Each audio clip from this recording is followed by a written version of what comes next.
अस्सलाम वालेकुम students, welcome back to Ijaz bio academy. Cell membrane का हमारा एक टॉपिक शुरू था। सेल मेम्ब्रेन को हम डिस्कस कर रहे थे और सेल मेम्ब्रेन के हमने नेम्स देखे, फिर उसके नेम्स को हमने स्टडी किया, फिर उसके बाद हमने स्टडी किया उसकी कंपोजिशन को, फिर उसके स्ट्रक्चर्स को स्टडी किया। दो मॉडल्स थे, फ्लूइड मोज़ेक मॉडल और यूनिट मेम्ब्रेन मॉडल था, उसको स्टडी किया। फिर उसके बाद हमने उसके कंपोनेंट्स का जो स्पेसिफिक फंक्शन था उनको भी हमने डिस्कस किया कि लिपिड्स का क्या फंक्शन है, प्रोटीन्स का क्या है। तो आज एक लास्ट लेक्चर जो है वो सेल मेम्ब्रेन के हवाले से वो क्या होगा, वो होगा हमारे पास जर्नलाइज्ड फंक्शन, जो कि मेन फंक्शन है टिपिकली हम कह सकते हैं फंक्शन सेल मेम्ब्रेन का।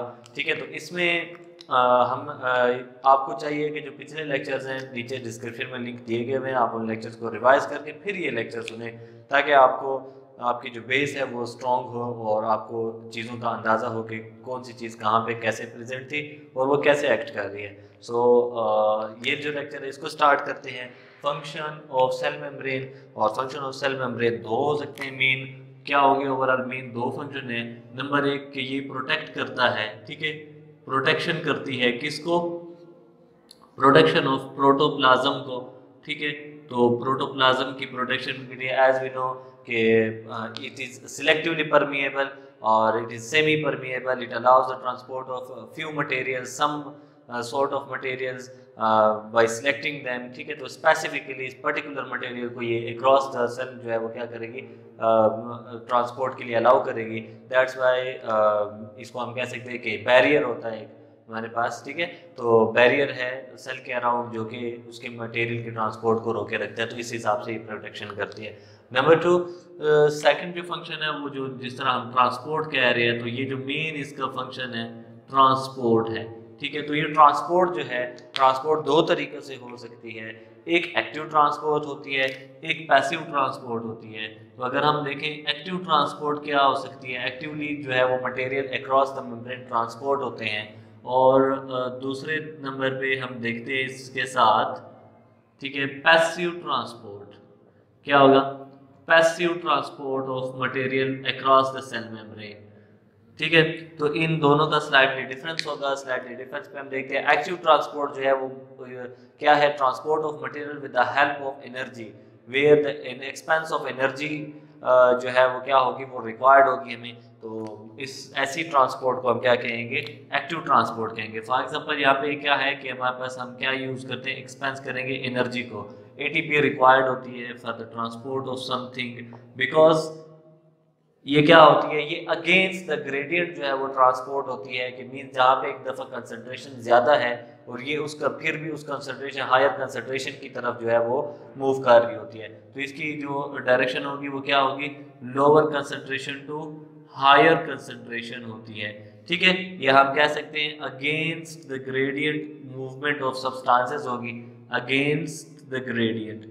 ठीक है, तो इस वजह से इसमें हमें एनर्जी रिक्वायर बाय फोर्स, हम किसी बाय फोर्स जो है वो मटेरियल किसी अबंडेंट ऑलरेडी वहाँ पे एक जगह अबंडेंटली प्रेजेंट है, but still it has to move towards that higher concentration, तो उसको एक एनर्जी रिक्वायर्ड होती है। सेम अगर हमारे पास हम देखें पैसिव ट्रांसपोर्ट है, पैसिव ट्रांसपोर्ट में जो है वो कोई एनर्जी नहीं रिक्वायर होती, नो नीड ऑफ एटीपी।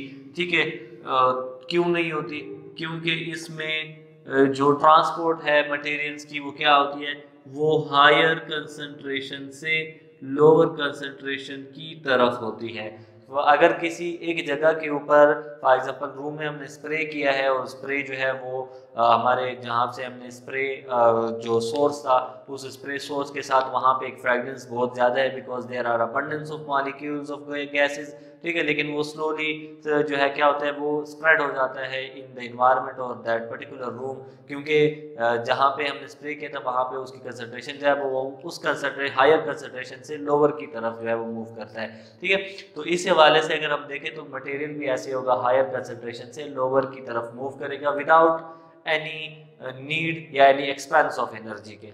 ठीक है, तो ये होती है पैसिव ट्रांसपोर्ट। पैसिव ट्रांसपोर्ट में जो है वो हम देखते हैं डिफ्यूजन जो है, एक टर्म हम यूज करते हैं डिफ्यूजन। ठीक है।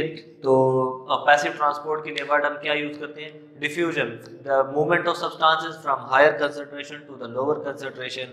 तो ये जो डिफ्यूजन होती है इसमें स्मॉल मॉलिक्यूल्स है वो टिपिकली डिफ्यूज होते हैं अक्रॉस द मेम्ब्रेन, उनकी मूवमेंट होती है। फॉर एग्जांपल ऑक्सीजन का मॉलिक्यूल है या कार्बन डाइऑक्साइड जिसको सेल से बाहर जाना होता है इन ह्यूमन बॉडी, और इसी तरह जो है तो वो ग्लूकोज हो सकता है, ग्लूकोज का मॉलिक्यूल हो सकता है जो कि एक मोनोमर है, स्मॉल मॉलिक्यूल है। तो इस तरह ये क्या होंगे, डिफ्यूज होंगे। अच्छा, इनकी डिफ्यूजन देखिए, ये सेल मेम्ब्रेन का जो स्ट्रक्चर है, जो अगर इसमें ये हमारे पास ये लिपिड्स हैं और इन लिपिड्स के से जब ये क्रॉस करता है, ठीक है, डिफ्यूजन होगी। तो डिफ्यूजन क्या होती है, सिंपल हायर कंसंट्रेशन जब हो जाएगी तो उसके बाद लोअर कंसंट्रेशन की तरफ खुद ब खुद जो मॉलिक्यूल है वो मूव करेगा।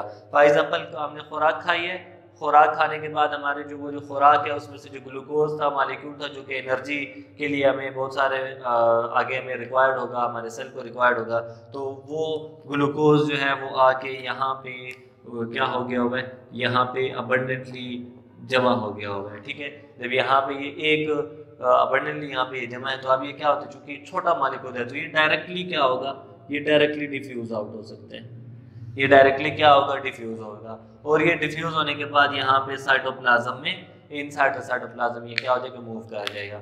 या अच्छा, इसके अलावा एक और तरीका भी हो सकता है कि डिफ्यूजन का के इनको जो मॉलिक्यूल्स हैं, स्मॉल मॉलिक्यूल्स, ये यूज कर लेते हैं चैनल्स।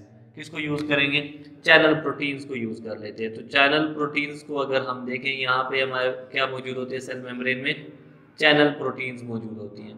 तो ये जो चैनल प्रोटीन्स हैं ये यहाँ पे इस तरफ मौजूद होंगी, और ये चैनल प्रोटीन अलाउ करती हैं इन स्मॉल मॉलिक्यूल्स को कि ये स्मॉल मॉलिक्यूल्स क्या हो, इसी चैनल प्रोटीन में से डिफ्यूज आउट होके क्या कहाँ पे आ जाए, साइटोप्लाज्म में आ जाए, या something that has to go out of the cell that can and it is small or low in molecular weight that can be transported through these channel proteins. Clear? Next जो है वो एक word हम use करते हैं osmosis का। Osmosis also the diffusion, but it is the diffusion of water. Means के हम वाटर जब अबंडेंस अमाउंट में यहाँ पे जमा हो जाए, ठीक है, अगर अबंडेंटली वाटर यहाँ पे जमा हो जाए, फॉर एग्जांपल वाटर की बहुत ज़्यादा मिकदार है वो यहाँ पे जमा हो गई है, तो वो जो वाटर है उसने सेल के अंदर जाना है, साइटोप्लाज्म के अंदर जाना है। तो जब वो डिफ्यूज़ होगा तो उसकी डिफ्यूजन को हम क्या कहेंगे, ऑस्मोसिस कहेंगे। वाटर के डिफ्यूजन को टिपिकली हम क्या कहते हैं, ऑस्मोसिस कहते हैं। ठीक है, तो वाटर क्या होगा, वो ऑस्मोसिस के थ्रू जो है वो ऑस्मोटिक प्रोसेस के थ्रू डिफ्यूज जो है वो इनसाइड द सेल मूव कर जाएगा, या some time it has to go out of the cell. So channel protein भी यूज़ कर सकता है और डायरेक्टली भी आ सकता है। ओके, नेक्स्ट जो है वो एक टर्म हम यूज़ करते हैं बल्क ट्रांसपोर्ट का। अच्छा, बल्क ट्रांसपोर्ट टिपिकली हम यूज़ करते हैं जब 2-3 मॉलिक्यूल्स का मिक्सचर हो और वो उसकी हायर कंसंट्रेशन किसी एक साइड पे जमा हो जाए, और उस हायर कंसंट्रेशन को आप क्या होना है, वो डिफ्यूज होना है। तो वो डिफ्यूज कैसे होगा, उसकी डिफ्यूजन के लिए या उसको उसकी पैसिव ट्रांसपोर्ट कैसे होगी, तो उसकी पैसिव ट्रांसपोर्ट जो है वो होती है, वो सेल में थोड़ी सी स्लाइटली डिफरेंट होगी। फॉर एग्जांपल मैं यहाँ पे थोड़ा सा लिपिड मेम्ब्रेन मुझे ड्रॉ करनी पड़ेगी। तो ये लिपिड मेम्ब्रेन है, लिपिड बाई लेयर है, इसके ये लिपिड मैंने ड्रॉ कर लिए, ठीक है, ये लिपिड हो गए।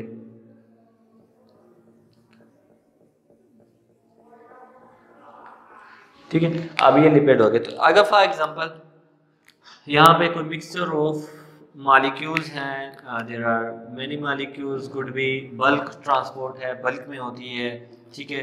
तो अगर ये यहाँ पे जमा हो गई है तो अब इसको इनसाइड द सेल ट्रांसपोर्ट होना, तो ये कैसे ट्रांसपोर्ट होगी, तो इसके लिए जो हम टर्म यूज़ करते हैं वो टर्म हम यूज़ करते हैं इंडोसाइटोसिस का, इंडोसाइटोसिस। ठीक है, इंडोसाइटोज होंगे या अब इंडोसाइटोज कैसे होते हैं, इंडोसाइटोज के लिए फॉर एग्जांपल अगर लिक्विड है, कोई लिक्विड सब्सटेंस है वो यहाँ पे जमा हुई है, तो उसके लिए हम टर्म यूज कर लेते हैं कि ये होगा पिनोसाइटोसिस होगा।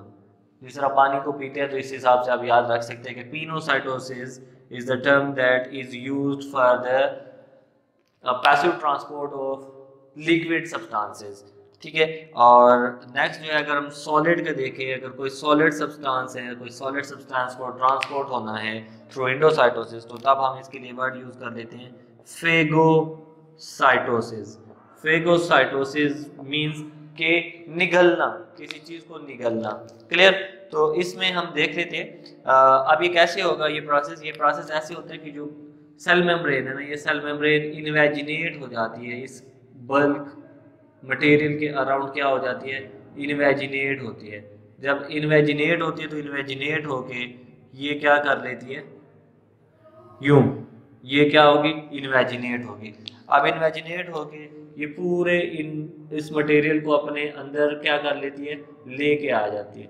अब जब ये अपने अंदर लेके आएगी इस मटेरियल को, उसके बाद क्या होगा, ये एक लेयर इनवेजिनेट हुई थी, तो अब नेक्स्ट लेयर के नंबर है, नेक्स्ट लेयर क्या होती है, नेक्स्ट लेयर ये मटेरियल कहाँ पे आ गया, ये मटेरियल फॉर एग्जांपल यहाँ पे आ गया मटेरियल। ठीक है, मटेरियल यहाँ पे आ गया, तो ये जो नेक्स्ट लेयर है, नेक्स्ट लेयर ये क्या होगी, ये जो नेक्स्ट लेयर है, ये नेक्स्ट लेयर यहाँ पे इनवेजिनेट होके, ठीक है, इस हिसाब से